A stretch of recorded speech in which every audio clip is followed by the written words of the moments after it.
Livro de Atos, capítulo 1, versículo de 1 a 14. Amém?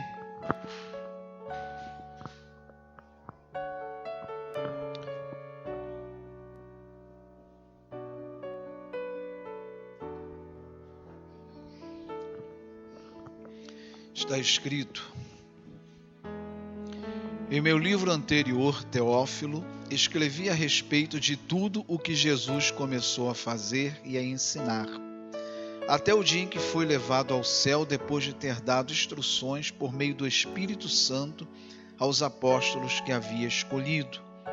Depois do seu sofrimento, Jesus apresentou-se a eles e deu-lhes muitas provas indiscutíveis de que estava vivo. Apareceu-lhes por um período de 40 dias, falando-lhes acerca do reino de Deus. Certa ocasião, enquanto comia com eles, deu-lhes essa ordem: não saiam de Jerusalém, mas esperem pela promessa de meu Pai, da qual lhes falei. Pois João batizou com água, mas dentro de poucos dias vocês serão batizados com o Espírito Santo. Então os que estavam reunidos lhe perguntaram: Senhor, é nesse tempo que vais restaurar o reino de Israel? Ele lhes respondeu: não lhes compete saber os tempos ou as datas que o Pai estabeleceu pela sua própria autoridade. Mas receberão poder quando o Espírito Santo descer sobre vocês, e serão minhas testemunhas em Jerusalém, em toda a Judéia e Samaria até os confins da terra. Tendo dito isso, foi elevado às alturas enquanto eles olhavam, e uma nuvem o encobriu à vista deles. E eles ficaram com seus olhos fixos no céu enquanto ele subia. De repente surgiram diante deles 2 homens vestidos de branco, que lhes disseram: Galileus, por que vocês estão olhando para o céu? Este mesmo Jesus, que dentre vocês foi elevado ao céu, voltará da mesma forma como o viram subir. Então eles voltaram para Jerusalém, vindo do monte chamado das Oliveiras, que fica perto da cidade, cerca de 1 quilômetro. Quando chegaram, subiram ao aposento onde estavam hospedados. Achavam-se presentes Pedro, João, Tiago, André, Filipe, Tomé, Bartolomeu, Mateus, Tiago, filho de Alfeu, Simão o Zelote e Judas, filho de Tiago. Todos eles se reuniam sempre em oração com as mulheres, inclusive Maria, a mãe de Jesus, e com os irmãos de Jesus. Deus amado, fala aos nossos corações nessa noite. Que o poder dessa palavra, Senhor, toque em nossas vidas. Usa a minha vida, Senhor, como instrumento nas tuas mãos. Amém.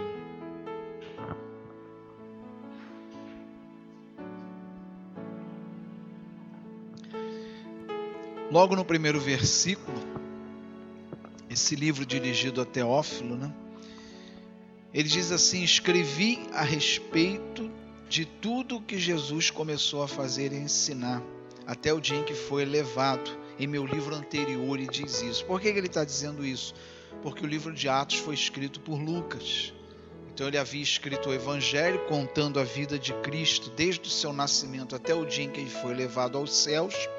E agora ele estava escrevendo o livro de Atos, em que narra todo o início da igreja, como o Evangelho foi anunciado em todos os países, que compunham o Império de Roma, até quando Paulo volta, quando Paulo chega a Roma, a capital do Império. Então são 2 livros, e todos os 2 são dirigidos a Teófilo. Esse Teófilo, a quem ele dirige esses livros, parece, pelo que Lucas confirma aqui, é um discípulo e companheiro deles, e é um homem importante, que provavelmente patrocinou esses livros, que foram escritos por Lucas. E ele fala no versículo 2, e ele fala no versículo 3, versículo 3, ele diz assim: depois do seu sofrimento, Jesus apresentou-se a eles e deu-lhes muitas provas indiscutíveis de que estava vivo. Apareceu-lhes por um período de 40 dias, falando-lhes acerca do reino de Deus. A ressurreição de Cristo, ela não foi apenas um testemunho de fé, mas foi algo comprovado, né? 40 dias Jesus andou no meio deles, várias pessoas o viram, falaram com ele. Então não é algo só declarado por fé, mas é um fato real, histórico, porque ele andou no meio dos apóstolos, comeu com eles, e isso é algo do qual os apóstolos são testemunhas. Então é muito mais do que ter fé. No caso, a fé para nós que não o vimos, mas eles tiveram a oportunidade de conversar e estar com Jesus ressuscitado. E no versículo 4 diz: certa ocasião, enquanto comia com eles, deu-lhes essa ordem: não saiam de Jerusalém, mas esperem pela promessa de meu Pai, da qual lhes falei. Evidentemente, irmãos, essa palavra comeu com eles, evidentemente o corpo de Jesus glorificado, ele não tinha fome, porque era um corpo glorificado que atravessava paredes. Mas por que Jesus fez isso? Comeu para que não ficasse dúvida de que era ele, para que ninguém dissesse que eles estiveram diante de um fantasma de Jesus, porque um fantasma não é alguém que ressuscitou, né? Na verdade, nem existe fantasma, mas se existisse, não seria alguém que ressuscitou, mas a alma de uma pessoa que morreu vagando.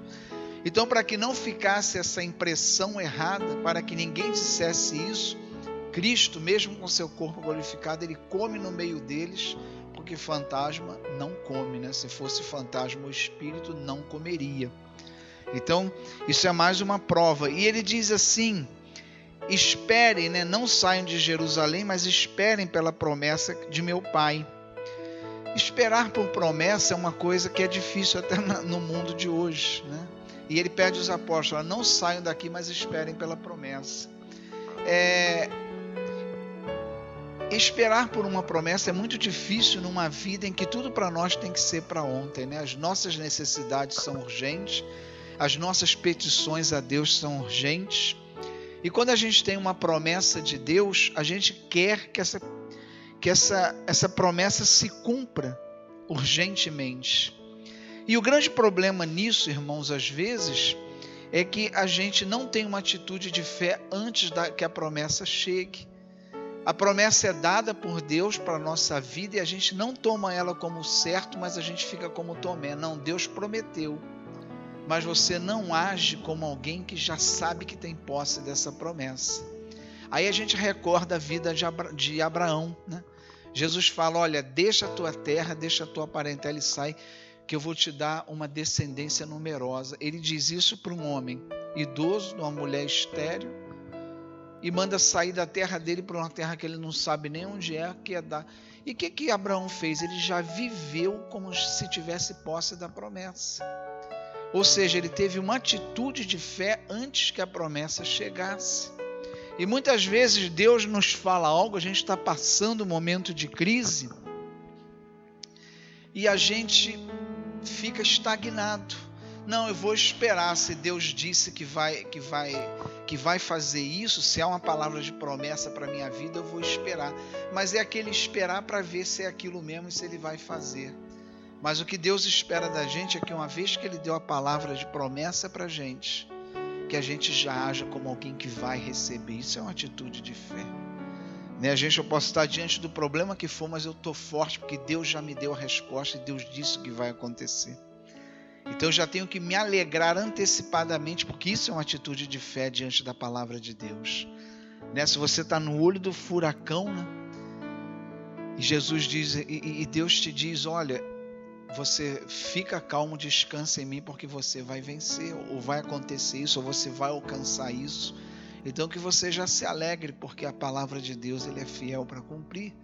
Que a gente não continue atemorizado, que a gente não continue, é como se não tivesses que recebido a palavra, como se a palavra que Deus nos deu, ela só valesse no momento que ela se realizasse.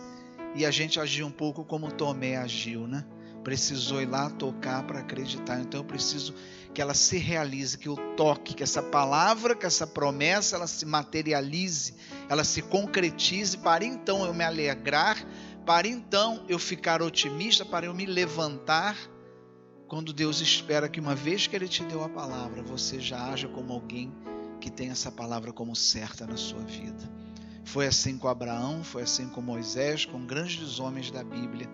Abraão nem viu a promessa se realizar, ele morreu antes de ver, mas ele morreu na certeza de que a promessa seria cumprida.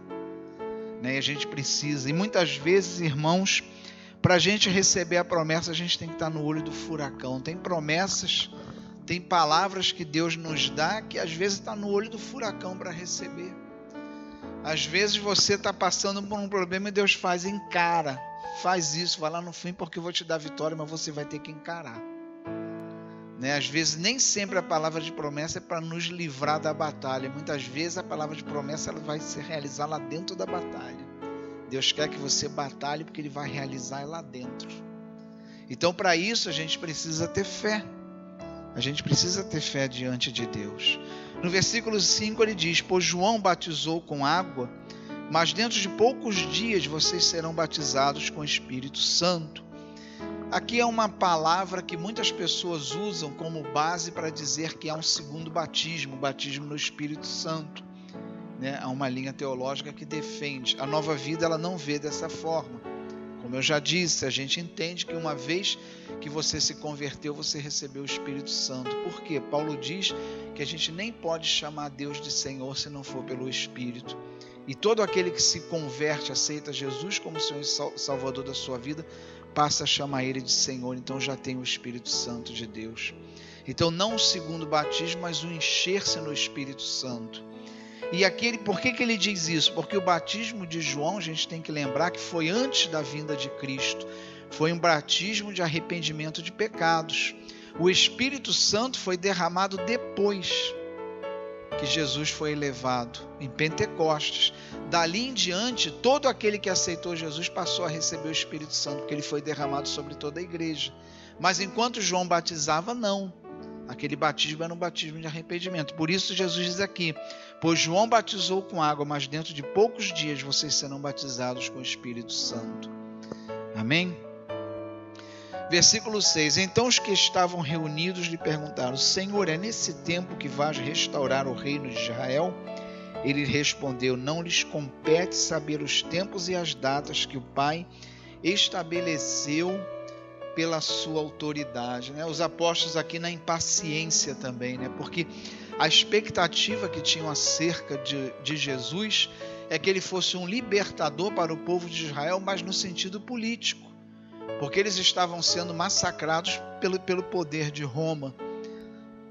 Tanto que Judas mesmo, quando ele traz Jesus, ele botou Jesus contra eles, achando que Jesus ia se levantar e ia mostrar o poder que ele tinha. Só que ao contrário disso, ele se entrega como cordeiro. Mas a expectativa acerca de Jesus é que ele viesse para estabelecer uma terra para o povo de Israel e um reinado para o povo de Israel, como era na época de Davi. E Jesus, quando mostra o seu poder, cria ainda mais essa expectativa. Os apóstolos perguntam: é agora que tu vais estabelecer? E Jesus diz: olha, não compete a vocês, mas o Pai. Às vezes não nos contentamos em receber a promessa, mas só serve se ela se realizar no momento. As promessas, elas nunca... a gente tem que entender que as promessas de Deus, elas nunca vão passar da hora. A gente às vezes pensa isso: não, se Deus não resolver até tal dia, entornou o caldo, não tem mais jeito. Para Deus não existe isso, porque o nosso Deus é um Deus impossível. Então o tempo de Deus não está sujeito aos prazos que nós temos, E se aos olhos humanos só se resolve até hoje, para Deus pode se resolver qualquer dia, porque Ele é o Deus do impossível. E muitas vezes só vai se resolver depois que você considera impossível, para você poder reconhecer que Ele é o Senhor. Eu já vivi várias situações na minha vida, na minha família, assim, da coisa precisar chegar a um ponto de você falar: agora não tem mais jeito. Aí Deus vai e faz, para não deixar dúvida que Ele é o Senhor.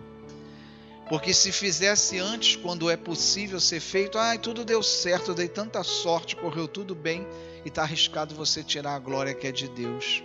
Então Deus às vezes deixa você ir lá no momento em que precisa do impossível, para você finalmente se render a Ele, e quando acontecer, você glorificar a Ele. A gente precisa glorificar.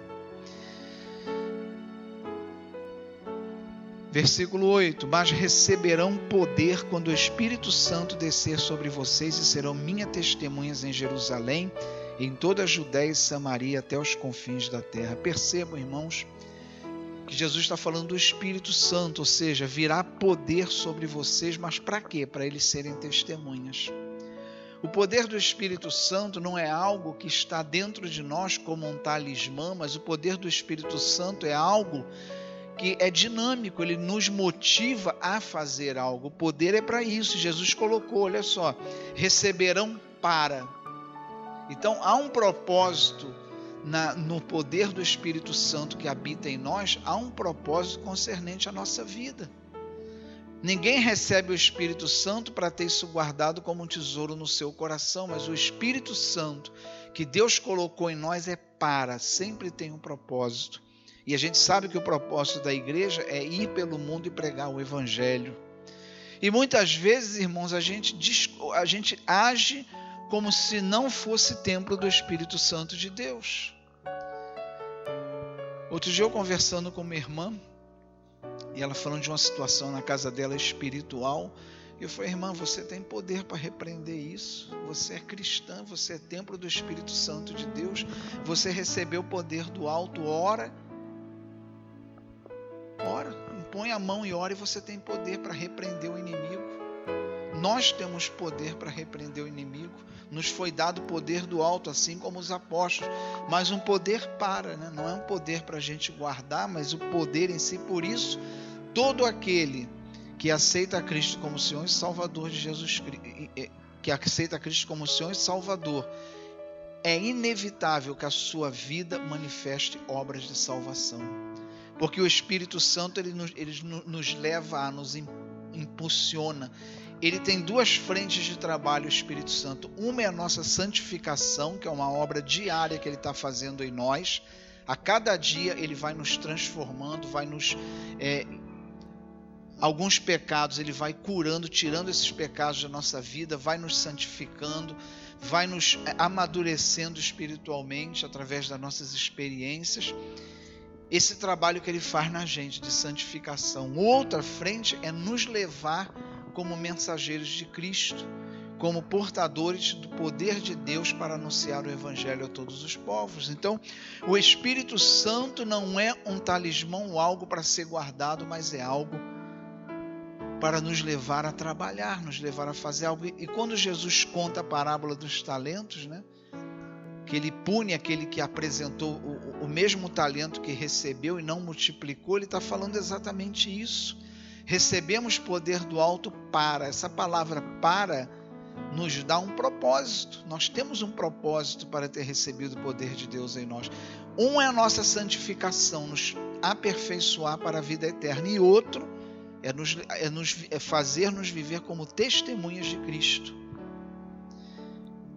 Versículo 9: tendo dito isso, foi elevado às alturas, enquanto eles olhavam em uma nuvem o encobriu na vista deles, e eles ficaram com os olhos fixos no céu, enquanto ele subia. De repente surgiram diante deles 2 homens vestidos de branco, que lhes disseram: Galileus, por que vocês estão olhando para o céu? Este mesmo Jesus que dentre vocês foi elevado ao céu voltará da mesma forma como viram subir. Essa subida de Jesus, a elevação de Jesus, é o triunfo do Evangelho. O Evangelho é o próprio Cristo, é a sua vida, é o próprio Cristo, é o Evangelho. Então, assim como a cruz é o centro do Evangelho, quando Jesus é elevado aos céus, é o triunfo do Evangelho. E, amados irmãos, esse Evangelho é para nós conhecermos, nos aprofundarmos sempre com a visão na segunda vinda de Cristo. E foi justamente o que os anjos fizeram aqui diante dos discípulos. Eles olhavam Jesus subindo ao céu, mas ele disse: por que estão olhando? Ele vai voltar.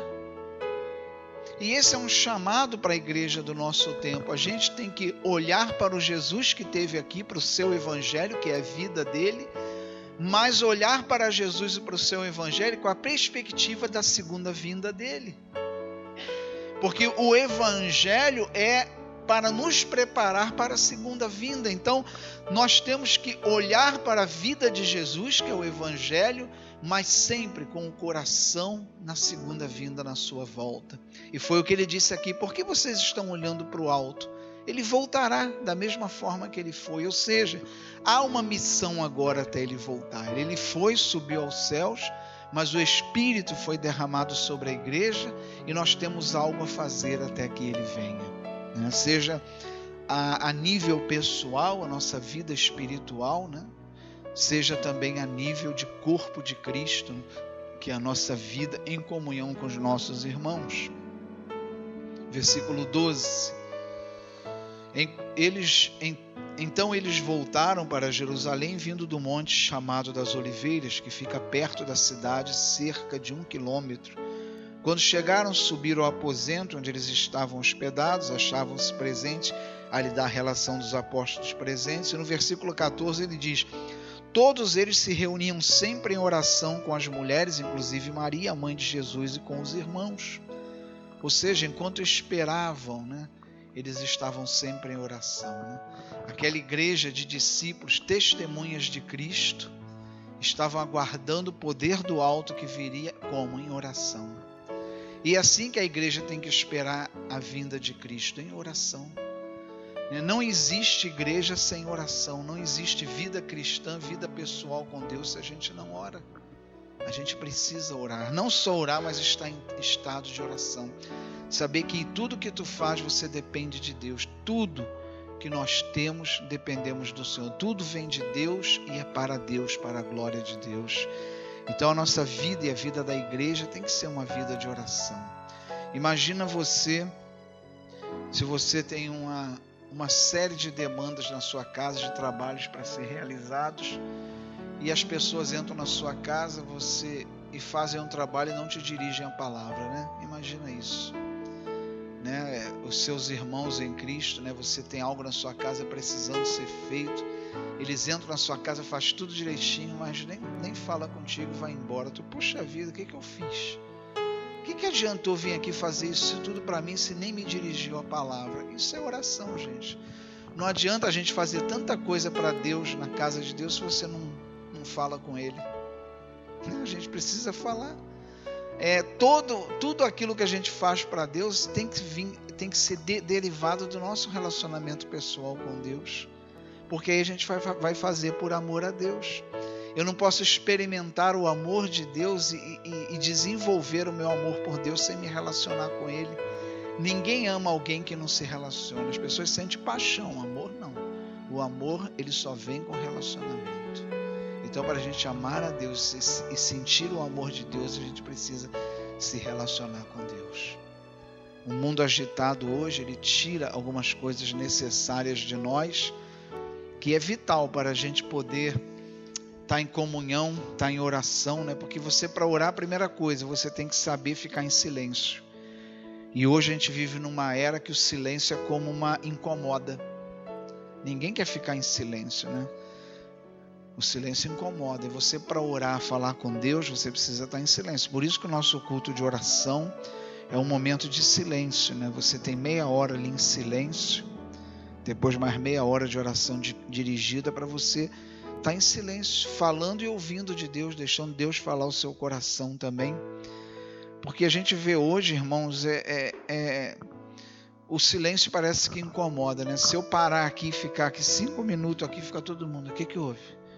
Está se sentindo bem? Aconteceu alguma coisa? Porque o silêncio é algo normal, as pessoas não convivem, não querem mais conviver com o silêncio, né? É uma dificuldade, é muito grande as pessoas conviverem com o silêncio, e é fundamental e necessário para a oração.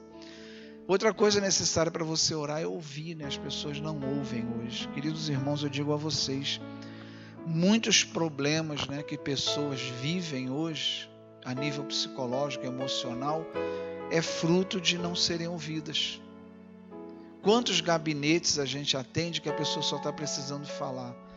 É um problema às vezes que você não tem nem como resolver, mas a pessoa sai dali, ai pastor, obrigado, eu saí daqui. Outra, eu falei, mas eu nem abri minha boca, eu não falei nada, mas ela falou, gente. As pessoas precisam ser ouvidas, as pessoas hoje não são ouvidas. E para a gente orar, fundamental ouvir também a Deus, ficar em silêncio e deixar Deus falar ao nosso coração. Então, irmãos, desde que a igreja, começou, livro de Atos, se você vai lendo o livro de Atos, você vai ver isso, era uma igreja de prática de oração, e que a gente consiga resgatar isso na nossa vida espiritual, nossa oração pessoal com Deus, a nossa oração como igreja, que a gente não deixe isso de lado na nossa vida. Por incrível que pareça, irmãos, muitas igrejas, o culto de oração é mais vazio. Isso é uma realidade da maioria das igrejas, porque justamente a dificuldade que a pessoa tem de se colocar em oração. E se você olhar durante o dia, o que mais nos atrapalha de orar a Deus não é falta de tempo, é falta de um espírito que sossegue, que saia a agitação, que saia a correria. Porque o grande problema nosso é a gente vive em correria, e na hora que a gente para, o nosso coração e nossa mente continuam em correria. E isso não é propício para a oração. Você pode parar, ajoelhar, mas você está ali, a cabeça e o coração assim. A gente tem uma dificuldade de desacelerar, a gente precisa exercitar isso. E é isso, irmãos, que iogas e coisas aí do mundo estão fazendo, as pessoas estão maravilhadas porque são exercícios de desaceleração. Você se desligar de tudo e ficar ali, nada mais é do que isso. E algo que você pode fazer sozinho com Deus. Separar ali, dar um tempo, se desligar e orando. É assim, quando você se desligou e começa a orar a Deus, aí você está pronto para orar a Deus. Mas as pessoas têm uma certa resistência à oração, não pela oração em si, todo mundo gosta de orar, mas pela dificuldade de entrar em espírito de oração. É algo muito difícil no mundo de hoje. O inimigo, ele usa a agitação do mundo para tornar isso cada vez mais difícil, porque ele sabe que a oração é um veículo tremendo na igreja e na vida do cristão. É um veículo poderoso. Se não fosse assim, ele não teria dito, Jesus, falando de 2 ou mais estiverem reunidos, eu estarei. Aquilo que 2 ou mais pedirem em acordo será concedido. Tudo que pedirem ao meu Pai em meu nome, eu concederei. Se quiser falar com o Pai, se tranca no quarto. Se Jesus, ele nos dirige a oração insistentemente. Ele foi um homem de oração. Jesus foi um homem de oração. Filho de Deus, o próprio Deus, mas foi um homem de oração. Então, amados irmãos, que a gente possa nessa noite estar um pouco atento para isso, Isso não vai mudar da noite para o dia, não vai mudar em uma semana, é um exercício, mas que a gente procure estar um pouco mais atento para isso, porque a gente nem percebe que isso está acontecendo, A gente nem percebe que está acontecendo. Às vezes eu vejo, quando a gente ora, a gente mesmo às vezes ora na hora de dormir. Às vezes nós lá em casa nós sempre oramos na hora de dormir, A gente se junta lá na sala, dá as mãos e ora para dormir, mas tem dia que a gente está tão cansado, tão agitado, que tu fica, parece que esperando o amém. Quando chega amém, vamos. E você nem se dá conta disso. Aí eu lembro até da nossa cachorrinha, a Mel, A gente, todo dia, quando a gente vai deitar, a gente dá um palitinho, que é da Pedigree, que é para tirar o tártaro do dente. Aí a gente dá aquilo e vai dormir, vai para o quarto. E ela já sabe que quando acaba a oração que fala amém, a gente vai dar. Então a gente está orando, ela fica para lá e para cá, fala amém, ela corre para o armário. Eu falei, puxa, às vezes eu me pareço um pouco com ela. A gente chega aqui tão cansado, tão acelerado, que a gente fica ali, amém.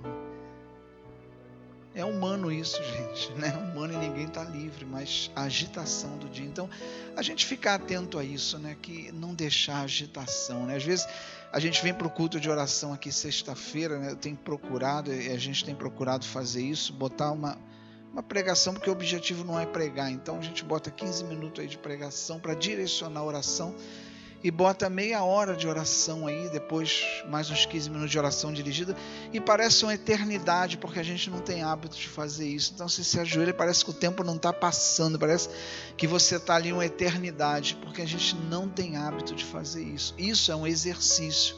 À medida que você vai fazendo, isso vai se tornando mais fácil. Então que a gente, sabendo que isso não vai ser do dia para o outro, mas que a gente cuide um pouquinho mais desse lado, Você vai começar um dia conseguindo ficar 5 minutinhos, né? Mais para frente você vai ficar 10 e as coisas vão... Mas é essencial orar, irmãos. Isso é a saúde da igreja, né? Falam tanto em um reavivamento, né? Como se fosse algo que fosse cair do céu sobre a igreja. E na verdade é algo que vai da própria igreja para o céu. Não vem do céu da igreja, mas vai da igreja para o céu. Quando a igreja se coloca verdadeiramente em oração, ela vai conhecer um reavivamento, a igreja fica outra. E isso não depende do pastor, irmãos, é de cada um, né? É de cada um, é uma vida pessoal, é cada um com Deus. Amém?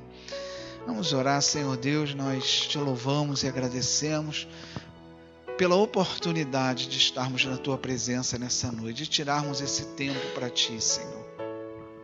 Nós te pedimos, Senhor, que o Senhor nos ajude a acalmar o nosso coração diante do mundo.